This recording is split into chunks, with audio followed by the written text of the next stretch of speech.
Latest எபிசோடுகளை விளம்பரங்களே இல்லாமல் காணுங்கள். Sir sir sir நான் சொல்றது கொஞ்சம் கேளுங்க சார். சார் பிரசாதம் மாறி போச்சு சார். பிரசாதம் மாறிடுச்சா? மாறிடுச்சா? இன்னைக்கு கோயில் பிரசாதமும் வளகாப்பு சாப்பாடும் ஒரே மெனு. கோவில் பிரசாதத்தை வேற ஒரு பார்ட்டியை ரெடி பண்ணாங்க, அது இங்க வந்துருச்சு. நீங்க சமைச்ச சாப்பாட சாமிக்கு படைக்கிறதுக்காக அங்க போயிருச்சு. சாமிகா, அப்ப என் சாப்பாடுலாம் அங்க இருக்கா? ஐயோ, அப்படின்னா வாங்க நம்ம அங்க போலாம். வாங்க போலாம். வாங்க வாங்க வாங்க வாங்க. நில்லுங்க, அந்த சாமிக்கு படைக்காதீங்க பூசாரி. சாமி சாமி என்னப்பா, என்ன ஆச்சு? பூசாரி, சாமிக்கு இன்னும் படைக்கல. பூஜை காலம் தாண்டிடுத்து, நடசாத்திர டைமும் ஆயிடுத்து. சரி சரி, அதை வேஸ்ட் பண்ணாம வெளியே யாருக்காச்சும் இல்லாதவங்களுக்கு கொடுத்துடலாம். நீங்க விடுங்க. சரிங்க, நாங்களே போய் போய் கொடுத்துறோம். நாங்களே இல்லைங்க, இது சாமிக்குன்னு பண்ணது. அவருக்கு படைக்காம வெளியில போக கூடாது. இங்கேயே ஏதாவது பண்ணிடுங்க. அத நாங்க பாத்துக்கிறோம். என்ன மாமா, அதை நம்ம பாத்துக்கலாம்ல? ஆமாங்க, நாங்களே கொடுத்துறோம். நீங்க போய் எடுத்துட்டு வரீங்களா ப்ளீஸ்? சரி.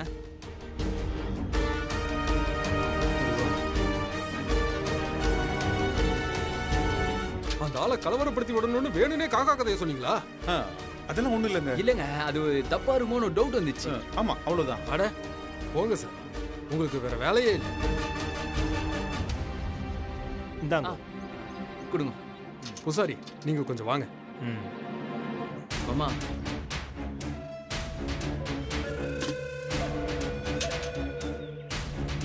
ஏய், இதெல்லாம் ஏன்டா அவர்கிட்ட சொல்லிட்டு இருக்க? மாமா இப்ப என்னத்தை டென்ஷன் ஆகுறீங்க? நம்ம செஞ்ச பிரசாதம் இங்கதான் இருக்குது, அது யாரும் சாப்பிடல. ஒருவேளை இதை சாப்பிட்டு இருந்தா? அதான் சாப்பிடல மாமா. ஆனா ஒண்ணு மாமா, நாங்கெல்லாம் தீ மிதிக்கிறது, அலகு குத்துறதுன்னு என்னென்னமோ பண்ணி பார்த்தோம். முருகன் நம்ம கண்ணில் பட்டதே இல்லை. ஆனா உங்க மேட்டர்ல அங்க யாருக்கும் பள்ளியில் போட விடாம, யாரையும் துண்ண விடாம செஞ்சாரு பாருங்க மாமா. முருகரு சூப்பர் மாமா. நீங்க எதை நினைச்சுன்னு இருக்காம முருகிட்ட பேசிட்டு இருக்கோம். தேங்க்ஸ் சொல்லுங்க. நான் இதை குழி தோண்டி போஸ்ட் வந்துடுறேன். இப்போ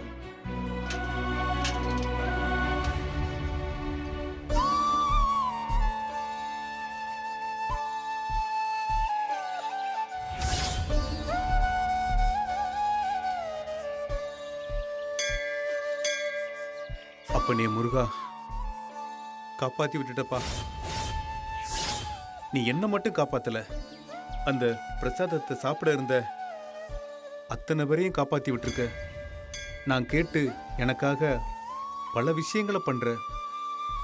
நான் கேட்காமலும் சில விஷயங்களை எனக்காக பண்ற. பதட்டத்துல நீ ஒரு காக்கும் தெய்வங்கிறதையே நான் மறந்து போயிட்டேன். அந்த ஆளுகிட்ட முட்டாள்தனமா நான் சண்டை வேற போட்டுட்டேன். உன்னோட சன்னதியில நீயே இப்படி ஒரு சம்பவத்தை நடக்க விட்டுருவியா என்ன? மனுஷனை மீறின ஒரு சக்தி இருக்குன்னு சொல்லுவாங்க. அத உன் உருவத்துல நான் பார்க்கிறேன். ஒவ்வொரு தடவையும் நீ அத நிரூபிச்சு காட்டிக்கிட்டே இருக்கிற. என்னை சுத்தி இருக்கிறவங்க கைவிட்டாலும், என்னைய நானே கைவிட்டாலும், நீ என்ன எப்பவுமே கைவிட்டதில்லை முருகா.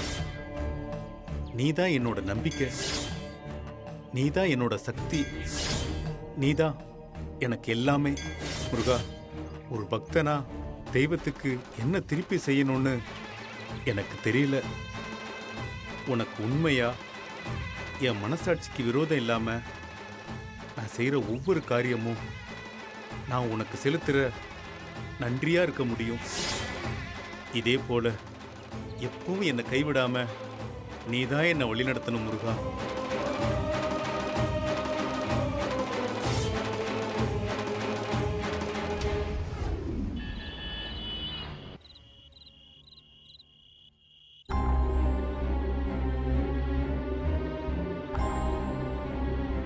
என்ன முடிவு பண்ணிருக்கீங்க? சீதா, சொல்லுங்க. என்ன முடிவு பண்ணிருக்கீங்க நீங்க? அது வந்து என்ன வந்து போய் நம்ம ஏதாவது செய்யணும்ல? ஆமா, நானும் அதை யார் பண்ணிருப்பாங்கன்னு தான் யோசிச்சுட்டு இருக்கேன். யார் பண்ணிருப்பாங்களா? நீங்க தான் பண்ணீங்க. நான் பண்ணனா? நான் என்ன பண்ணேன்? ஆமா, பாண்டியோட கல்யாணத்தை நிறுத்தி அவன் இங்க கூட்டிட்டு வந்தது நீங்க. அதனாலதான் அவனோட மாமா உங்களை அப்படி கேட்டாரு. அப்படி கல்யாணத்தை நிறுத்தி கூட்டிட்டு போனியே, என் மருமகனையும் உன் பொண்ணையும் வாழ வச்சியான்னு. ஓ, நீ அத பத்தி கேக்குறியா? நான் கூட நீ கோயில்ல நடந்த வேற ஒன்ன பத்தி கேக்குறியோன்னு நினைச்சேன். வேற என்ன நடந்துச்சு கேக்குறேன்ல. இல்ல இல்ல, அது அது ஒண்ணும் இல்ல. சொல்லுங்கங்க, என்ன நடந்துச்சு? வேற ஏதாவது புது பிரச்சனையா? என்கிட்ட மறைக்கிறீங்களா? இல்ல இல்ல, அதெல்லாம் ஒண்ணும் நடக்கல. நானும் இத பத்தி தான் யோசிச்சுட்டு இருந்தேன். எல்லாருக்கும் பார்த்து பார்த்து எவ்வளவோ பண்ணிருக்கீங்க. ராஜாவை கூட மன்னிச்சு வேலை வாங்கி கொடுக்கற அளவுக்கு போன நீங்க இன்னமும் மலர் மேல நீங்க கோவமா இருக்கிறது எனக்கு சரியா படலங்க. அவ மேல எனக்கு என்ன கோவம்? பாண்டியோட மாமா கேட்ட கேள்வி எல்லாமே எனக்கு ரொம்ப நியாயமா தான் தோணுச்சு. ஏதோ அந்த ஆளா இருக்கவும் சரிதான் போயான்னுட்டு நாம வந்துட்டோம். ஆனா இதே கேள்விய பாண்டியோட அம்மாவோ அப்பாவோ கேட்டிருந்தா நம்ம என்ன பதில் சொல்லியிருப்போம்? சீதா, எல்லாத்துக்கும் ஒரு நேரம் வரணும் சீதா. எப்ப வர்றது?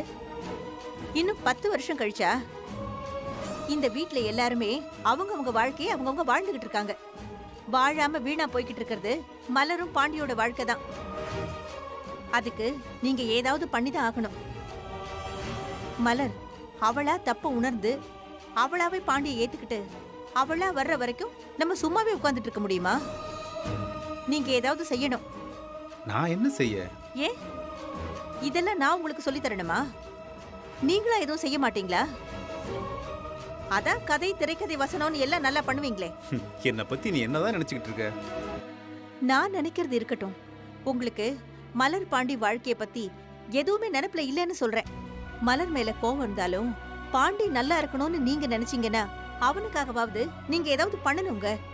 இப்ப என்ன, மலரையும் பாண்டியவும் சேர்த்து வைக்கணும், அவ்வளவுதானே? ஆமா, 2 பேரையும் கட்டாயப்படுத்தக்கூடாது. அவங்களுக்கான சந்தர்ப்ப சூழ்நிலையை மட்டும் அவங்களுக்கு ஏற்படுத்தி கொடுக்கணும். அதுக்கப்புறம் அது அவங்களோட பொறுப்பு. அந்த சந்தர்ப்ப சூழ்நிலையை தான் நீங்க ஏற்படுத்தி கொடுக்கணும்னு நான் சொல்றேன். அப்படியே இது ஏன் குடும்பம், என் குடும்பத்து மேல யாராச்சும் கைய வச்சா அவ்வளவுதான் அப்படி இப்படின்னு வீரவசனம் பேசுனீங்கல்ல. ரேஷன் கார்டுல குடும்ப தலைவர்னு உங்க பேர் தானே இருக்கு. அப்போ நீங்க தான் அதை சரி பண்ணி ஆகணும். சரி, பண்ணிட்டா? முதல்ல சரி பண்ணுங்க.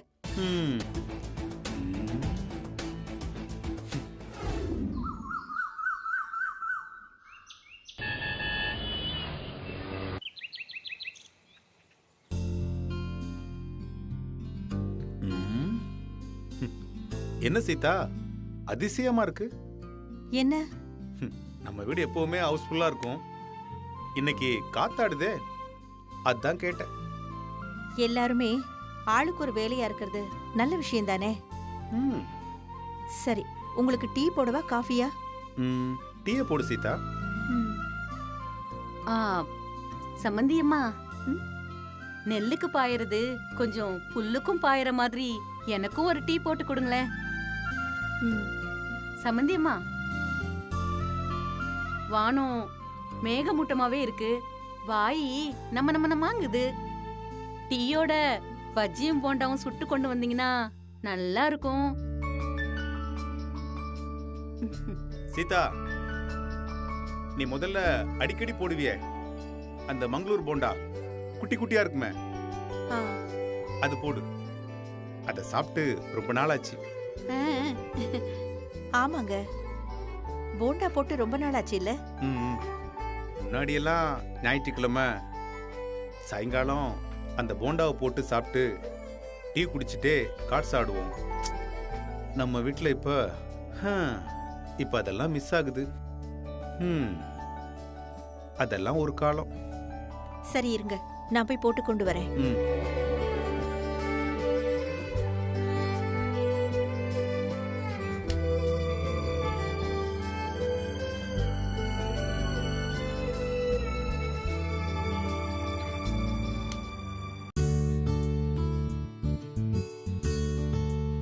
என்னங்க ம்?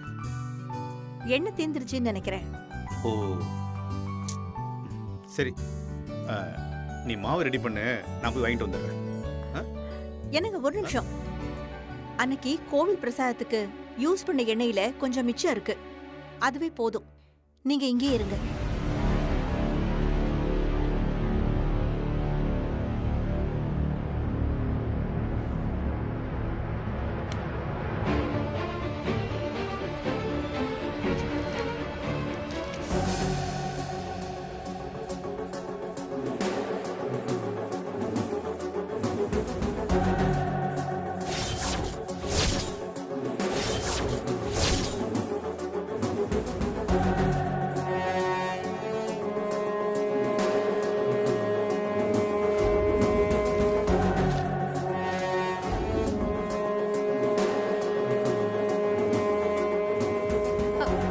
கொண்டு வாங்க கொண்டு வாங்க.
ஐயா, கை கெட்டினது வாய் கெட்ட மாட்டேங்குதே. சூடா இருக்கா சம்பந்தி?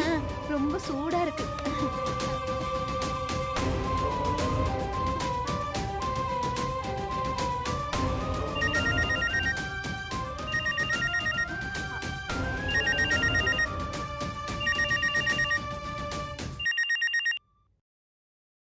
ஹலோ சார், நான் லேப்ல இருந்து பேசுறேன். நீங்க கோவில் பிரசாதத்தை ஃபுட் பாய்சன் டெஸ்டுக்காக கொடுத்திருந்தீங்கல்ல? சொல்லுங்க சொல்லுங்க, என்னாச்சு? சார், அதுல எண்டோசல்ஃபான், ஃபிப்ரோனில்னு 2 வகையான பாய்சன் கலந்துருக்கு. ரெண்டுமே பூச்சிக்கொல்லி மருந்து தான். அதை சாப்பிட்டா கண்டிப்பா உயிருக்கு ஆபத்து.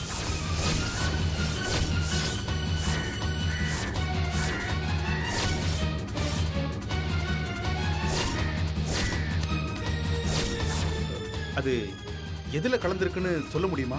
அது நெய் இல்லனா எண்ணெயில கலந்திருக்க வாய்ப்பு இருக்குங்க சார். என்னங்க எண்ணெய் தீந்து போச்சுன்னு நினைக்கிறேன்.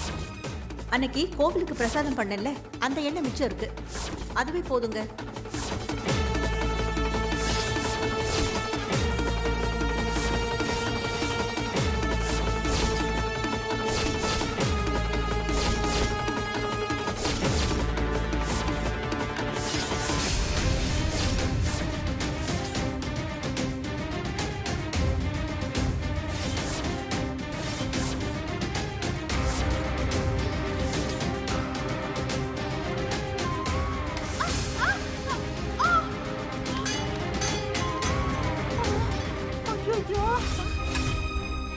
என்னங்க என்ன சம்பந்தி இப்படி பண்ணிட்டீங்க? ஏங்க இப்படி பண்ணீங்க? சாப்பிடாதீங்க சாப்பிடாதீங்க. என்ன ஆச்சுங்க? சாப்பிடாதீங்க, யாரும் சாப்பிடாதீங்க. யாரும் சாப்பிடல. இன்னும் சாப்பிடல. ஏன் அதை சாப்பிட வேண்டாம்னு சொல்றீங்க? அன்னைக்கு கோயில்ல செஞ்ச பிரசாதம் இருக்குல்ல, அந்த எண்ணெயில பாய்சன் கலந்திருக்கான்.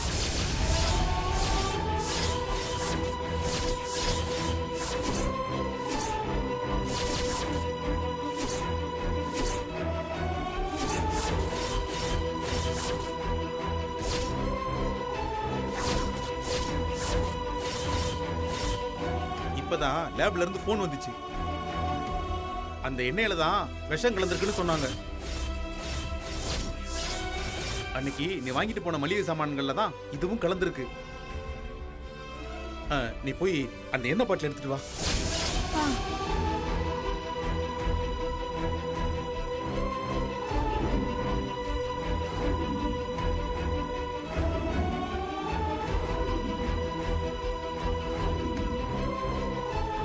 என்னங்க இந்தாங்க.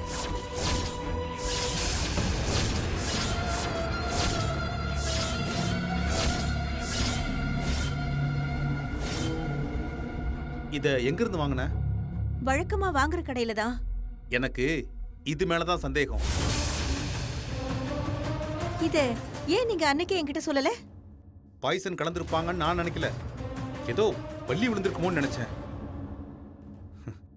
ஒரு சந்தேகத்துக்கு தான் டெஸ்ட்டுக்கு கொடுத்தேன். இப்ப தெரிஞ்சு போச்சு. யாரோ வேணும்னு தான் இதை பண்ணிருக்காங்க. இத சாப்பிட்டா உயிருக்கே ஆபத்துனா இத யாருங்க பண்ணிருப்பாங்க? எனக்கு என்னவோ இது அந்த தனிகாவோட வேலைன்னு தான் தோணுது. ஏதோ கோவப்படுவாரு, சண்டை போடுவாருன்னு பார்த்தா அந்த ஆள் என்னங்க ஒவ்வொன்னா இப்படி பண்ணிக்கிட்டு இருக்காரு? அவன் அங்க நினைச்சதை இங்க அவனால பண்ண முடியுதுன்னா நம்ம வீட்டுல ஒரு பெரிய ஓட்டை இருக்கு. அது என்னன்னு முதல்ல கண்டுபிடிக்கணும். நல்ல வேலை சம்பந்தி, சரியான நேரத்துல வந்து என் உயிரையே காப்பாத்தி இருக்கீங்க. ஐயோ, இல்லனா என்ன ஆயிருப்பேன் நானு. மாமா ஒண்ணு இல்ல.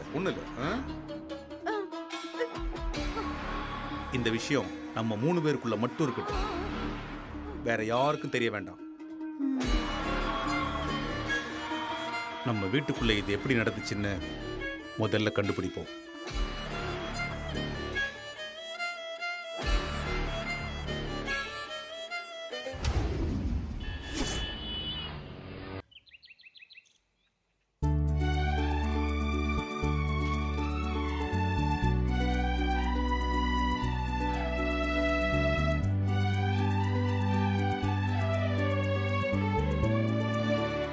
மாப்ள, பேப்பர்ல ஏதாவது வேலை தேடுறீங்களா? ஏன், இல்லனா வாங்கி தர போறீங்களா? மும்மரமா பாத்துட்டு இருக்கீங்களே, அதான் கேட்டேன். எங்க போன அந்த மேகலா? எதுக்கு மாப்ள? சணல் கயிறும் கோணிசியும் ஒண்ணு வேணும். ஏன் கோணி தைக்க போறீங்களா? இல்ல, உங்க வாயை தைக்கலான்னு இருக்கேன். வாயை மூடுங்க. உமா, ஆபீஸ் போகலையாமா? இல்ல மாமா, இன்னைக்கு ஒர்க் ஃப்ரம் ஹோம். ஓ, டிஃபன் சாப்பிட்டீங்களா மாமா? நான் சாப்பிட்டுட்டேமா.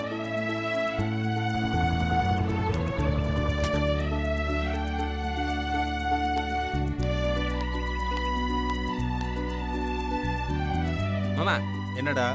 ஒண்ணு இல்ல மாமா, நம்ம ஹோட்டலுக்கு சீல் வச்சு அப்படியே இருக்குது. அதுக்கு நம்ம ஹோட்டல்ல வேலை பார்த்த எல்லாரும் கஷ்டப்படுறாங்க மாமா. சரி, அடுத்தது என்ன பண்ணலான்னு நீங்க தான் சொல்லணும். இல்ல மாமா, புரியுதே. அது உள்ள வீட்டுல நிறைய பிரச்சனை ஆயிடுச்சு. இதோ இந்த தனி காய்ச்சலாம் பிரச்சனை வேற தனியா.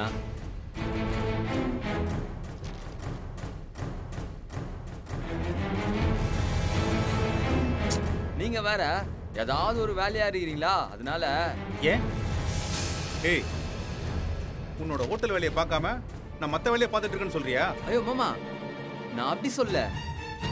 இருந்தாலும் அது நம்ம ஹோட்டலே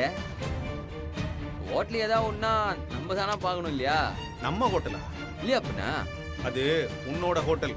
ஏய், அது உன் பேர்ல தானே இருக்கு. அந்த ஹோட்டலுக்கு சீல் வச்சு எத்தனை நாள் ஆச்சு? என்னைக்காவது அது விஷயமா ஏதாவது பண்ணிருக்கடா நீ?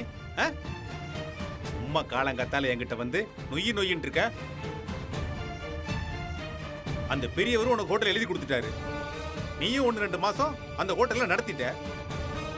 இதெல்லாம் நீயே பார்த்து அடுத்து என்ன பண்ணணும்னு யோசிக்கணும். இத நீயே கஷ்டப்பட்டு சம்பாதிச்சு இப்படி ஒரு ஹோட்டலை கட்டி இருந்தா சும்மா இப்படி விட்டு வேடிக்கை பார்த்துட்டு இருந்திருப்பியா? மாமா, பின்ன என்னமா, சும்மா எல்லாத்துக்கும் நானே வந்து நிக்க முடியுமா? என்ன மாமா இப்படி சொல்றீங்க? வேற என்ன சொல்ற? டேய், அது உன்னோட ஹோட்டல்ரா. உன்னால முடிஞ்சா அதை காப்பாத்திக்க. முடியலையா மறுபடியும் மெக்கானிக் வேலைக்கே போ. இல்லையா உங்க அப்பா கூட சேர்ந்து தார் ரோடு போடுற வேலைக்கே போ. அதுவும் இல்லையா ஏதாவது தள்ளு வண்டி கடை வச்சிருந்தா அங்க போய் பிளாட்ஃபார்ம்ல வச்சுக்கிட்டு நில்லு. என்னமா பண்ணு, எனக்கு என்ன.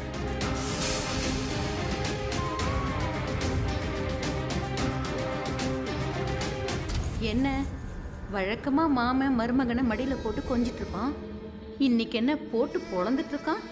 ஒன்னும் புரியலையே. மாமா உங்களை நம்பிதான் மாமா நான் உங்க பின்னாடியே வந்து நிக்கிறேன். நீங்க சொல்றதெல்லாம் கேட்டு நிக்கிறேன். இதுக்கும் நீங்களே ஏதாவது வழி சொல்லுவீங்கன்னு தான் உங்களை கேட்டு நிக்கிறேன்.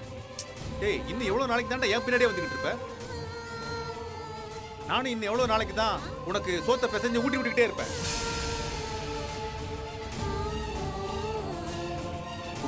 ஒரு நாளைக்கு நான் போய் சேர்ந்துட்டா அப்புறம் என்ன பண்ணுவேன்? மாமா என்னம்மா பேசுறீங்க? டென்ஷன் ஆகாதீங்க. இந்த பாரு, எனக்கு இந்த ஹோட்டல் மேட்ரு, கணக்கு வழக்கு இதெல்லாம் பார்க்கறதுக்கு டைம் கிடையாது. அப்படியே உனக்கு யாருக்கிட்டையாவது போய் சொல்லணும்னா தோ அவன் நாள் முழுக்க வெட்டியா வீட்டில் தான் இருக்கிறான். நீ அவன்கிட்டயே போய் சொல்லு.